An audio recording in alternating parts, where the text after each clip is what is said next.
سورہ روم آیت نمبر 39۔ اعوذ باللہ من الشیطان الرجیم، بسم اللہ الرحمن الرحیم۔ وما آتیتم من ربا لیربو فی اموال الناس فلا یربو عند اللہ وما آتیتم من زکاة تریدون وجہ اللہ فاولئک هم المضعفون۔ اللہ الذی خلقکم ثم رزقکم ثم یمیتکم ثم یحییکم هل من شرکائکم من یفعل من ذلکم من شیء سبحانہ وتعالی عما یشرکون۔ ظہر الفساد فی البر والبحر بما کسبت ایدی الناس لیذیقہم بعض الذی عملوا لعلہم یرجعون۔ قل سیروا فی الارض فانظروا کیف کان عاقبۃ الذین من قبل کان اکثرهم مشرکین۔ صدق اللہ العظیم۔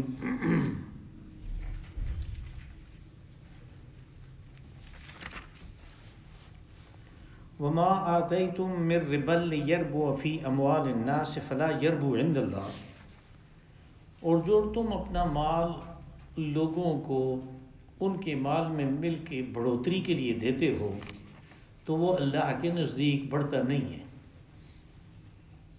وما آتیتم من زکاة تریدون وجہ اللہ فاولئک هم المضعفون، اور جو تم زکوٰۃ کی شکل میں اللہ کی رضا کے لیے دیتے ہو ضرورت مند کو، تو ایسے ہی لوگ ہیں۔ فاولئک هم المضعفون، یہی لوگ ہیں کہ جن کے مال میں اضافہ ہوتا ہے۔ اللہ الذی خلقکم ثم رزقکم ثم یمیتکم ثم یحییکم، اللہ تو وہ ہے کہ جس نے تمہیں پیدا کیا، پھر اس نے تمہیں رزق دیا، پھر وہ تمہیں مارے گا، پھر وہ تمہیں زندہ کرے گا۔ هل من شرکائکم من یفعل من ذلکم من شیء، تو کیا جنہیں تم اللہ کا شریک ٹھہراتے ہو ان میں سے کوئی ہے ایسا کہ جو ان میں سے کوئی کام بھی تھوڑا سا بھی کر سکے؟ سبحانہ وتعالی عما یشرکون، وہ برتر و اعلیٰ ہے ان تمام شرک کی باتوں سے جو وہ اس کے ساتھ جوڑتے ہیں۔ ظہر الفساد فی البر والبحر بما کسبت ایدی الناس، خشکی و تری میں فساد برپا ہو گیا لوگوں کے اپنے ہاتھوں کی کمائی، لوگوں کے اپنے اعمال کی وجہ سے۔ لیذیقہم بعض الذی عملوا لعلہم یرجعون، تاکہ ہم انہیں مزہ چکھائیں ان کے اعمال کا جو انجام ہے اس میں سے بعض کا تھوڑا سا، اور یہ اس لیے ہے کہ وہ رجوع کریں۔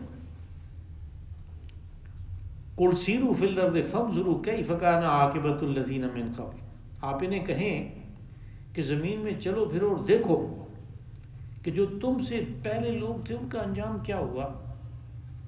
کان اکثر مشرکین، یہ جن کے انجام دیکھنے کی تمہیں دعوت دی جا رہی ہے ان میں سے اکثر مشرک تھے۔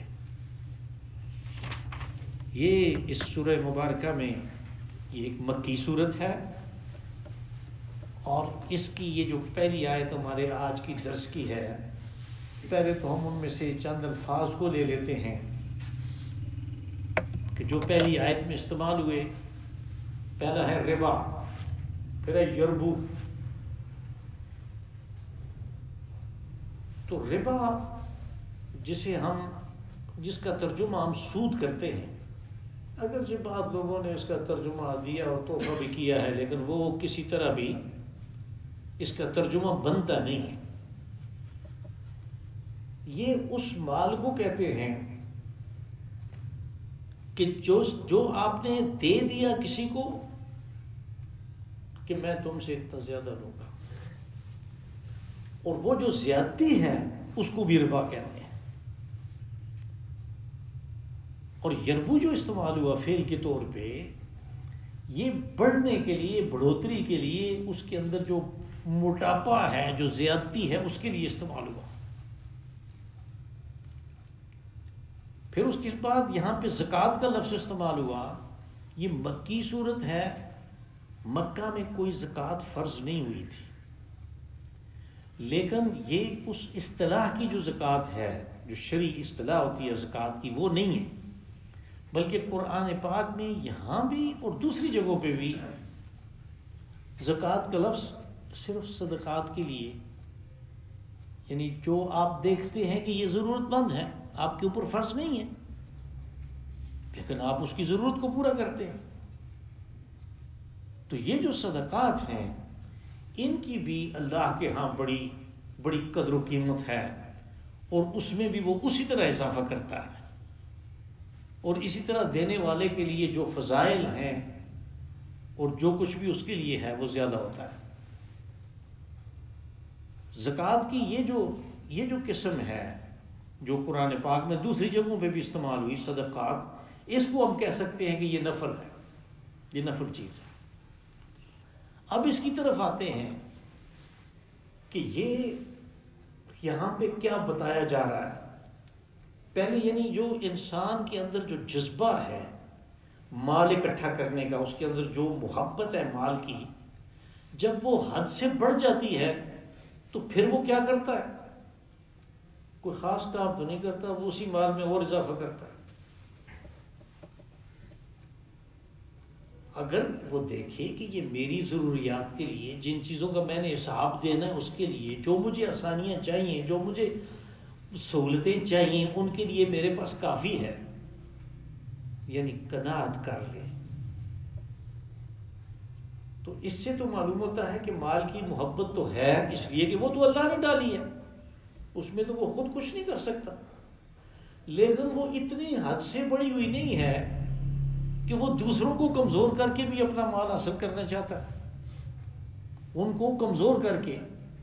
یعنی یہاں پہ یہ جو آیت ہے یہ اس طرح بتاتی ہے، یعنی اس کے مفہوم کو آپ دیکھیں تو یہ ایسے بتاتا ہے جیسے یہ آدمی ہے، اس نے اپنے سانڈ کو دوسروں کی چراگاہ میں چھوڑ دیا موٹا ہونے کے لیے، اب دوسرے کی فصل میں پڑا ہوا ہے، وہ کھائے گا، وہ موٹا تو ہوگا،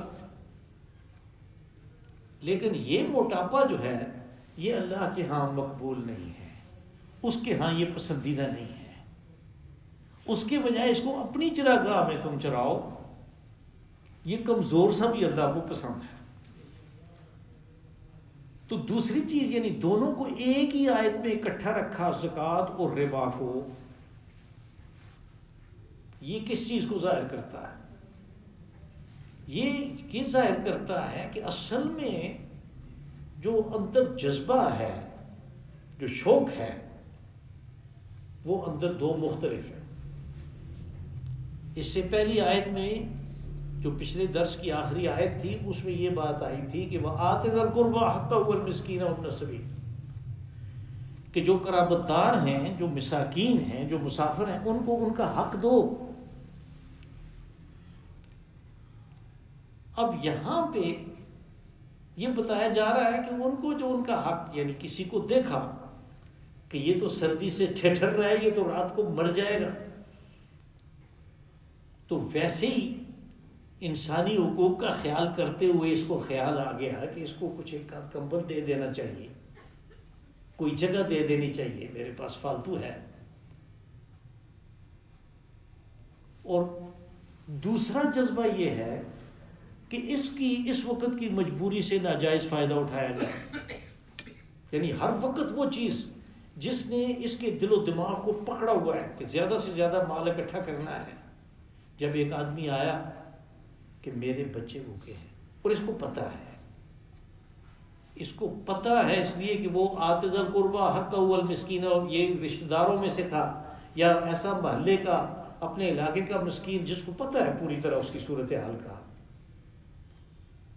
تو اس کا کون سا جذبہ جو ہے وہ اس بات سے، اس مانگنے سے ابھرتا ہے کہ اپنے مال میں اضافہ کرنے کا یہ وقت ہے، کل کو اس کے پاس آ جائے گا، میں اس کو دیتا ہوں 20,000 روپے دے دیتا ہوں، لیکن یہ کہ میں لوں گا پھر 30 سال بعد میں 30 لوں گا۔ دوسرا یہ ہے کہ وہ اس کو کہے کہ بھائی یہ قرض ہے، جس وقت تیرے پاس ہوں گے تو ادا کر دینا۔ تیسرا یہ ہے کہ وہ کہے کہ اس کے پاس اگر ہوتے یا کوئی ہونے کی امید ہوتی تو یہ مانگنے کے لیے کیوں آتا میرے دروازے پہ. وہ اس کو کہے کہ تم 20 تو مانگ رہے ہو لیکن یہ 5,000 سے گزارا چلاؤ اپنا, یہ قرض نہیں ہے, تم لے جاؤ, تاکہ اس کے دماغ پہ وہ جو پریشر ہے, وہ جو بوجھ ہے قرض کا, وہ نہ ہو. یہ 3 صورتیں ہیں. ابھی زکوٰۃ فرض نہیں ہوئی ہے تو دیکھ لیں کہ اس کا جذبہ کس قسم کا تھا. یعنی اگر یہ دوسروں کی مجبوری سے ان کی چراگاہ میں اپنا سانڈ چھوڑتا ہے تو پھر یہ جذبہ ہے. اور اگر یہ کہتا ہے کہ یہ تم اپنا کام چلاؤ اس وقت, یہ قرض مرض نہیں ہے, یہ تمہاری ضرورت پوری کرنے کے لیے, اور ہوئے تو میں اور بھی دوں گا, تو یہ وہ چیز ہے جو اللہ کے یہاں پسندیدہ ہے. اب آیت کے آخر میں کہا کہ فَأُولَٰئِكَ هُمُ الْمُضْعِفُونَ, یہ جو لوگ ہیں ان کے مال میں اضافہ ہوتا ہے. پہلے کہا کہ فَلَا يَرْبُو عِنْدَ اللَّهِ, یعنی اللہ کے نزدیک اس میں کوئی اضافہ نہیں ہوتا. اگر آپ تھوڑا سا پیچھے جائیں, میں نے کہا یہ مکی صورت ہے, پھر جب مدینہ منورہ میں آئے تو زکوٰۃ فرض ہو گئی, زکوٰۃ فرض ہو گئی اور سود حرام ہو گیا, بتدریج ہوا لیکن حرام ہو گیا. پھر جب حرام ہو گیا قطعی, تو پھر بھی ایک سوال باقی تھا, وہ یہ کہ جن لوگوں نے پہلے سے بات چیت کر رکھی ہے, ایک ایگریمنٹ کر رکھا ہے, تو کیا وہ جو سابقہ ہے وہ لے سکتے ہیں یا نہیں لے سکتے, جو پہلے سے معاہدہ ہو چکا ہے. حکم آیا کہ یہ بھی نہیں لے سکتے, یہ بھی نہیں لے سکتے. لیکن کچھ لوگ اس معاہدے کا احترام اس لیے کر رہے تھے کہ کچھ مل ہی رہا ہے. تو پھر وہ آیتیں اتری جو سورہ بقرہ کے آخر میں آتی ہیں, جس میں کہا کہ اب اس سے باز آ جاؤ, سودی کاروبار سے باز آ جاؤ. اگر تم نہیں آتے تو پھر فَأْذَنُوا بِحَرْبٍ مِّنَ اللَّهِ وَرَسُولِهِ, کہ پھر تم اللہ اور اس کے رسول کے ساتھ برسر جنگ ہو. اب اس کا حساب لگا رہے ہیں کہ جو اللہ اور رسول کے ساتھ برسر جنگ ہو تو اس کو کیسی خوفناک شکست ہوگی. اور یہ شکست کس چیز کی وجہ سے ہوئی؟ اس ہرس اور لالچ کی وجہ سے کہ میں اپنے مال میں اضافہ کرتا ہوں. اب اللہ نے کہا اس کے مال میں اضافہ نہیں ہوتا. وہاں پہ یہ کہا تھا کہ یمحق اللہ الربا ویربی الصدقات. سورہ بقرہ میں کہا کہ اللہ یمحق اللہ الربا, ربا کو, اس قسم کے مال کو وہ مٹا دیتا ہے. وہ کیسے مٹتا ہے؟ وہ اس طرح مٹتا ہے کہ جب اس کو سزا ملتی ہے اس دنیا میں یا اس کے بعد, جب اس کو سزا ملتی ہے تو کہاں گیا وہ مال, اس کے کسی کام تو نہیں آتا, وہ تو مٹ گیا.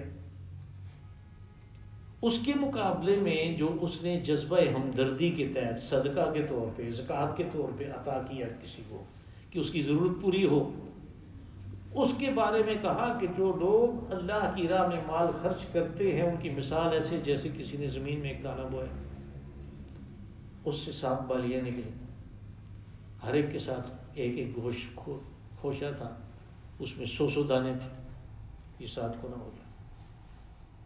یعنی وہاں پہ اس فَأُولَٰئِكَ هُمُ الْمُضْعِفُونَ کی تشریح بتائی کہ یہ اس طرح ہوتا ہے. تو وہ پھر حجۃ الوداع پہ یہ آیتیں رسول اللہ صلی اللہ علیہ وسلم پہ اتری. یعنی ہمارے جو محدثین ہیں ان کے درمیان اس بات کا اختلاف موجود ہے کہ قرآن پاک کی آخری آیت کون سی ہوتی ہے. کچھ تو کہتے ہیں کہ سورہ مائدہ کی وہ آیت ہے الیوم اکملت لکم دینکم, لیکن بخاری شریف کی ایک روایت کے مطابق آخری آیتیں وہ 3 آیتیں ہیں جو سود کے بارے میں اتری. اس لیے کہ ابھی تک کچھ لوگ انہوں نے خفیہ طریقے سے کسی اور طریقے سے کچھ اپنے لیے گنجائش نکالتے ہوئے اس کو جاری رکھ دیا, جیسے آج کل گنجائشیں نکالتے ہیں. اور یوں پھر ہماری فقہ میں اس قسم کے طریقے موجود ہیں کہ جس سے وہ بظاہر تو سود ہی نظر آتا ہے لیکن اس کو جائز کر لیا جاتا ہے, اس کو بیع سلم کہتے ہیں. اگر آپ کو کبھی اتفاق ہو فقہ کی کوئی کتابیں پڑھنے کا تو آپ کو نظر آئے گا کہ بیع سلم کیا چیز ہے. تو یہ ہے ایک بڑی اہم آیت جو مکہ میں اتری، اور اس میں سود کی حرمت اور زکوٰۃ کے جو فضائل ہیں، صدقات کے جو فضائل ہیں ان کا بیان ہوا. یہ بالکل ابتدائی قسم کی آیت ہے. اس میں نہ تو سود حرام ہوا ہے، کسی جگہ بھی آپ دیکھیں ترجمے میں آپ نے سنا حرام نہیں ہوا، اور نہ ہی زکوٰۃ فرض ہوئی.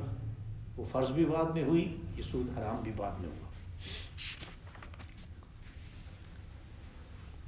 اس کے بعد کہ اللہ الذی خلقکم ثم رزقکم ثم یمیتکم ثم یحییکم. اب جیسے پہلی آیت جو تھی اس کا تعلق اس سے پچھلی آیت جو پچھلے درس کی آخری آیت تھی اس سے تھا، اور آگے والے بات کی تمہید تھی. اسی طرح اس کا بھی تعلق ان دونوں صورتوں سے ہے. پہلی آیت سے بھی ہے اور بعد کے لیے جو آخر صورت تک مضمون ہے اس کے لیے یہ ایک تمہید ہے. کہا کہ تم یہ سب کس لیے کر رہے ہو، یعنی یہ سودی کاروبار کس لیے کر رہے ہو. تمہاری ضروریات کو تو اللہ پورا کرتا ہے اس لیے کہ اس نے تمہیں پیدا کیا. خلقکم ثم رزقکم ثم یمیتکم. پھر وہ رزقکم یعنی تمہیں رزق دیتا ہے، یعنی تمہاری ساری زندہ رہنے کی ضروریات کو پورا کرتا ہے. اس لیے کہ اللہ نے انسان کو اس دنیا میں بھیجا ایک خاص مقصد اور غایت کے تحت، اور وہ مقصد ہے اس کا امتحان. اب اس کو اس امتحان کے لیے اس دنیا میں زندہ رکھنا ہے، تو یہ ضرورت کس کی ہوئی؟ اس کی زندہ رہنے کی ضرورت تو اللہ کی ہے. اس کی روح بصحت رہنے کی، جس امتحان میں ڈالا گیا اس امتحان میں بیٹھنے کی، اس کی ضرورت تو اللہ کی ہے. تو وہ تو اپنی ضرورت کو پورا کرنا جانتا ہے.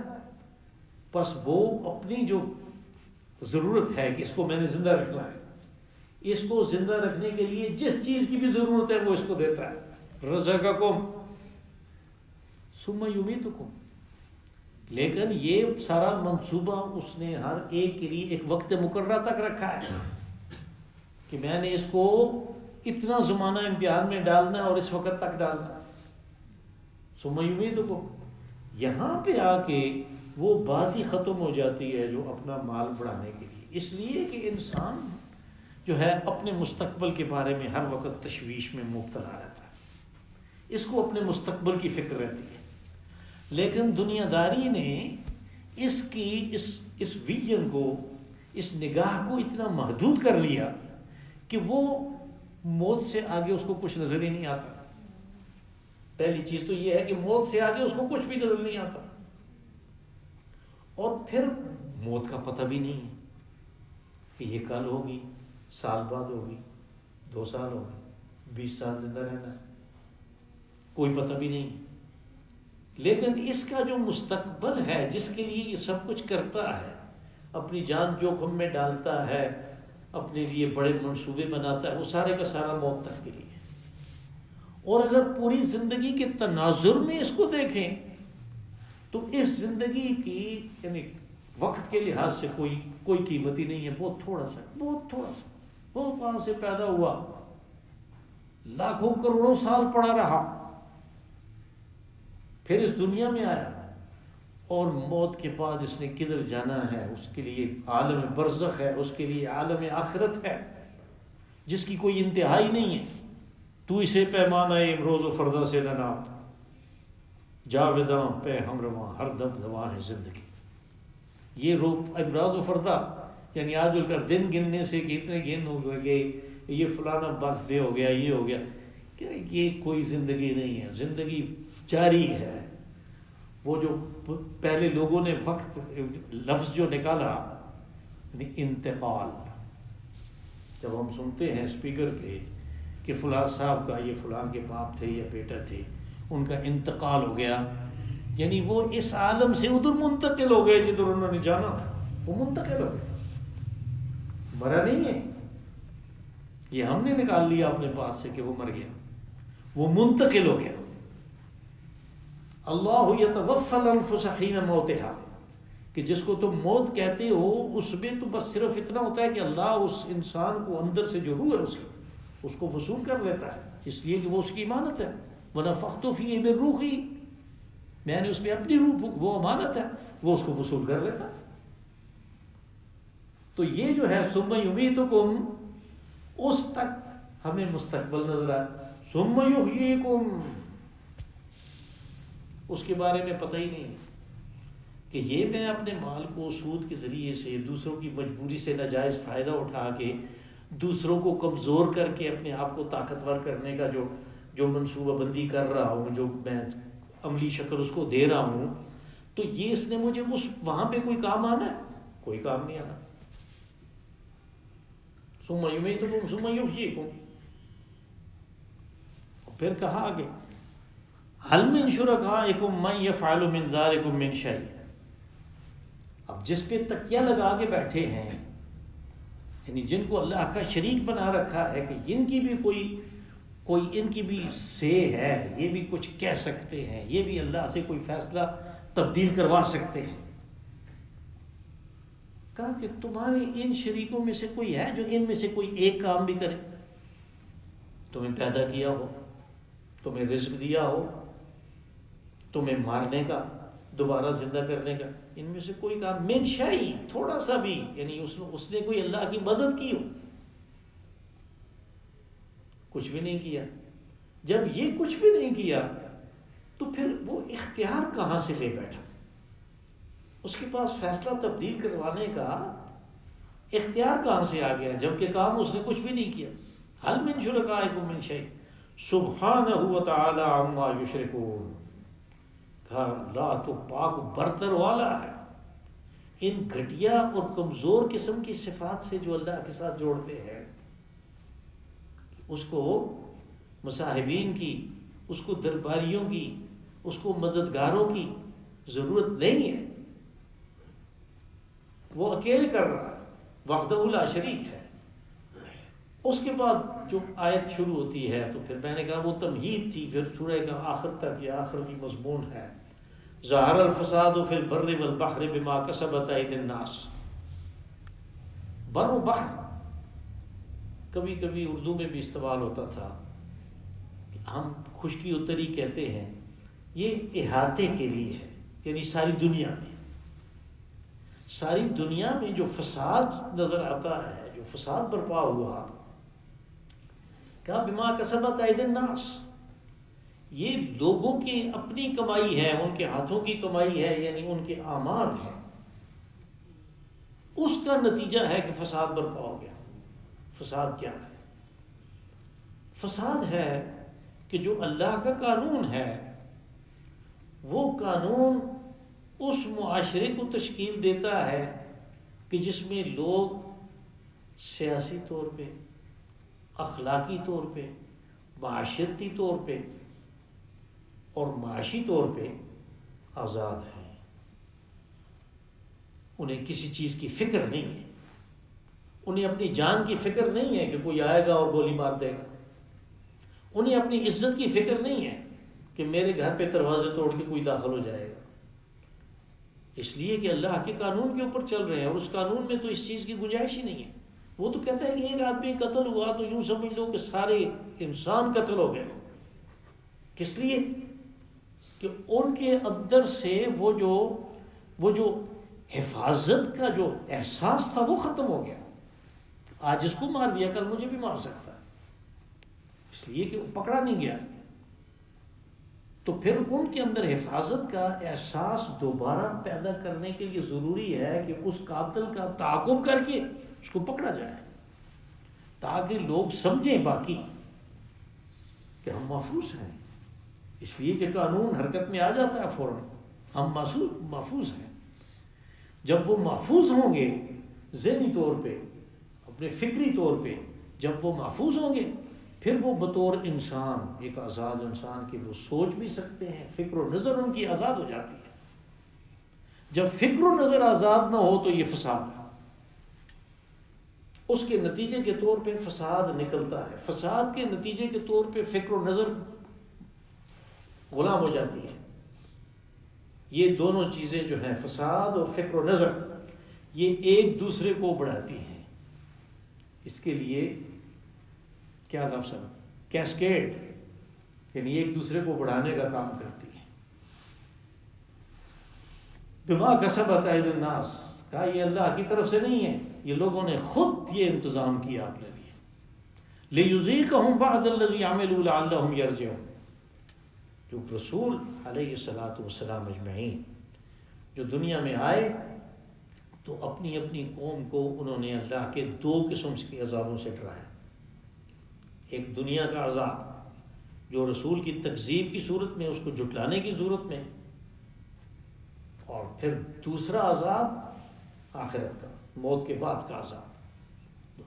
یہاں جس عذاب کی بات ہو رہی ہے لیذیقہم بعض الذی عملوا، تاکہ چکھائے ان کو مزہ ان کے اعمال کے بعد حصے کا، کچھ حصے کا. یہ دنیا کے عذاب کی بات ہو رہی ہے. لیذیقہم بعض الذی عملوا، کہا کہ اس کا ایک خاص مقصد ہوتا ہے، اور وہ مقصد کیا ہے؟ لعلہم یرجعون، کہ اللہ بندوں پہ مہربان ہے جب وہ بغاوت کر کے اللہ کی حدود سے نکلنے کی کوشش کرتے ہیں تو وہ ان کو پکڑتا ہے، جھنجھوڑتا ہے تاکہ واپس آئیں، رجوع کریں. لعلہم یرجعون، اپنے فکر و نظر پہ، اپنے نظریے پہ، اپنے اعتقاد پہ، اپنے اعمال پہ وہ نظر ثانی کریں، اور رسول جو کہ ان کے سامنے ہے علیہ السلام، ان کی جو تعلیمات ہیں ان کے اوپر عمل کریں. لعلہم یرجعون. اب اس کے لیے مکہ والوں کو ان کی اپنی تاریخ سے ایک بات بتائی. یعنی تاریخ سے اگر کوئی سچی تاریخ بتا رہا ہو تو پھر آدمی بہت کچھ سیکھ سکتا ہے اگر سیکھنا چاہے. اسی لیے قرآن حکیم میں وہ واقعات بیان ہوئے، تو ان واقعات کی طرف اشارہ کرتے ہوئے کہا قل سیروا فی الارض فانظروا کیف کان عاقبۃ الذین من قبل. یہ جو الذین ہیں، جو پہلے لوگ گزرے ہیں، یہ قوم عاد ہے، قوم ثمود ہے، قوم لوط ہے، اصحاب مدین ہیں، حضرت ابراہیم علیہ السلام کی قوم ہے، موسیٰ علیہ السلام کی قوم. یہ عرب اقوام ہیں، یہ عرب اقوام ہیں. ان کے بارے میں، اکثر کے بارے میں تو تورات کی وجہ سے عرب کے لوگوں کو پتہ تھا، اس لیے کہ یہودی علماء ان میں تھے جن کے ہاں تورات تھی، جو تورات کو پڑھتے تھے، لکھتے تھے، اس کو جانتے تھے، لوگوں کو اس کی باتیں بتاتے تھے. وہ تھے وہ دوسری جگہوں پہ.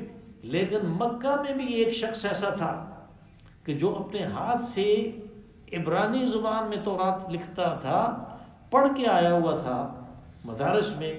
اس کا نام تھا ورقہ بن نوفل، جس کا آپ سنتے ہیں کہ جب پہلی وحی آئی تو حضرت خدیجہ رضی اللہ عنہ، خدیجۃ الکبریٰ، وہ رسول اللہ صلی اللہ علیہ وسلم کو اپنے چچا ورقہ بن نوفل کے پاس لے گئے.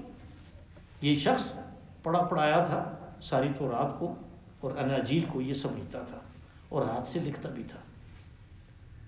تو ان لوگوں کی وجہ سے ان کو پہلی قوموں کا اور اپنے آباء و اجداد سے جو سن رکھا تھا، ان کی وجہ سے پہلی قوموں کا پتہ تھا. ان کے حالات کیا ہوئے اس کا ایک حصہ انہوں نے اپنے تجارتی سفروں میں دیکھا ہوا تھا کہ یہاں پہ قوم تھی، اس کے ساتھ کیا ہوا. کچھ کے نشانات تو اللہ نے باقی رکھے، جیسے قوم ثمود ہے، وہ محلات اسی طرح پہاڑوں کے اندر تراشے ہوئے کھڑے ہیں، جن کا میں ایک دفعہ فوٹو بھی یہاں پہ لایا تھا، ایک کتاب لایا تھا جس میں وہ سارا تھا. کبھی پھر لے آئیں گے، سورہ قمر آئے گی تو پھر لے آئیں گے. تو وہ دیکھ سکتے اپنی آنکھوں سے. اسی طرح جنوب میں جاتے ہیں، قوم سبا ہے، وہ ڈیم سد معارب، اس کے اثرات آپ اب بھی دیکھ سکتے ہیں. یعنی آپ انٹرنیٹ پہ معارب کے بارے میں لکھیں تو وہ سارے کی ساری اس کی تاریخ آ جاتی ہے، اور سامنے اس کے جو ایبٹمنٹ ہیں دونوں سائڈ پہ وہ نظر آتے ہیں. تو ان کے ساتھ کیا ہوا؟ ڈیم ٹوٹ گیا. تو وہ کہا کہ قل سیروا فی الارض فانظروا کیف کان عاقبۃ الذین من قبل. تم سے پہلے جو قومیں تھیں ان کا کیا انجام ہوا یہ تو تمہارے سامنے ہے، روزانہ دیکھتے ہو. کان اکثرهم مشرکین. کہا ان میں سے اکثریت جو ہے وہ مشرکین کی تھی، جیسے تم مکہ والوں مشرک ہو، تم نے شرک بھی کیا، یوں اللہ کے غضب کو دعوت دی، اور تم نے رسول کی تکذیب بھی کی، اس کے آخری رسول کی، سید الانبیاء کی تکذیب کی، ان کو ساحر کہا، ان کو مجنون کہا، ان کو شاعر کہا، جو ہو سکتا تھا وہ کیا ان کے ساتھ۔ کہا کہ اب تم بھی بالکل اس عذاب کے لیے پک کے تیار ہو چکے ہو۔ اللہم صلی وسلم وبارک وانعم علی عبدک ورسولک ونبیک محمد صاحب المقام المحمود والحوض المورود۔